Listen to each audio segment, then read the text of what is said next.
Hi, everybody. I'm Braden Collins, and for my leadership presentation, I'll be doing Don Corleone and Joel Osteen. So I'll start with the fictional leader. I chose Don Corleone from The Godfather. He's the head of the Corleone crime family, which is involved in gambling and smuggling alcohol, loan sharking, killing people, bribing people, all the good stuff that a crime family does. And he was the leader of the family only in the first movie because he dies at the end. So though the family does go on, he is the leader of the first one. So he is the Don, which means owner in Italian. That's because he founded the entire Corleone crime family. So naturally, he is the leader. He makes all the major business deals. He negotiates major contracts and negotiates major relationships, and he aligns the goals and sets the priorities for the entire family. His his set of tasks really exhibit a CEO type role in the very organized business structure that they have. He was also a mediator in the whole operation between tensions in between family members, tensions within the organization to outside, and also with outside members and how they viewed the organization. So he was the face of it.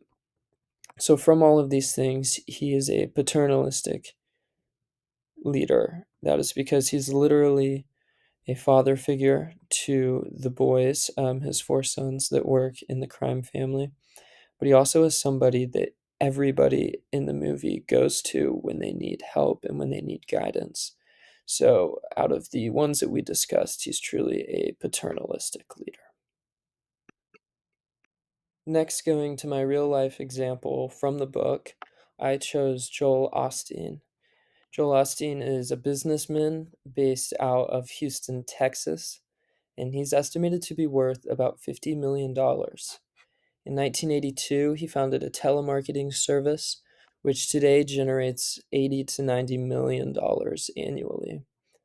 He speaks to 12,000 people 4 times a week each, 48,000 in total every week, in the former Houston Rockets arena, which his organization owns. And that runs an operating budget, what you're looking at right now, of $70 million every year. He also writes books, which funds his 17,000 square foot mansion in Houston. And he does most of this business work through the tax free hands of the church, which he preaches at. This, what we're looking at, is a church, in fact. So, reading through his story in the book, there are some really interesting things that he does every day.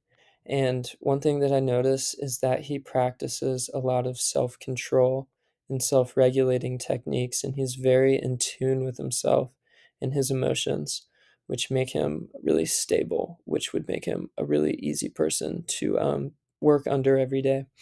He's also really passionate about his work, very deeply passionate, which inspires others around him to also be passionate and motivates everyone as a community. And something from the book that I got is he's a very positive thinker, which is a really awesome trait of a leader. He celebrates the wins over contemplating just the losses. Based on all this, I would say he's a transformational leader. He inspires a vision to everyone that he speaks to or he preaches to, and the vision is always accessible for a really wide range of people to contribute to. He also unites people really effectively. He's very likable. Obviously, you must be to attract 48,000 people in house every week.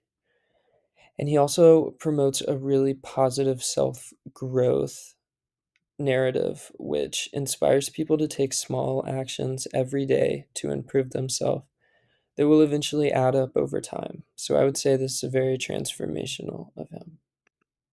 Now we'll jump into my acronym checklist. Mine is do it, just like the kid from Shrek. And let's break that down now. So D, Determine the end goal. Envision where you want to be at a set period of time and see it, write it down, make it as specific as possible. O, occupy a space in your schedule to do it every single day. Whatever you are committing yourself to, you want to do it every day as opposed to in chunks every couple of days. Every day leads to really consistent and awesome progress. I, initiate your journey. Initiate your progress. Don't wait for the next step in your path to come naturally. The best thing to do is to jump off the deep end and learn how to do it once you get there. T, track your progress. Track your progress religiously. It's really motivating to look back on how far you've come, and it's also really insightful to see your patterns of inconsistency. So do it. So now we'll talk about my own leadership style. In my own experiences professionally, I've mostly led children, teenagers, young adults. So I've developed a really autocratic leadership style. It's because I set my students' goals, and then along the road, I have to equip them with the tools to develop the skills in order to reach those goals.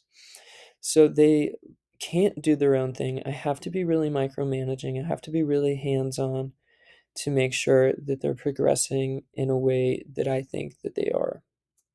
So, some ways that I think, some characteristics that I have that I think make me a good leader is that I'm easy to get along with.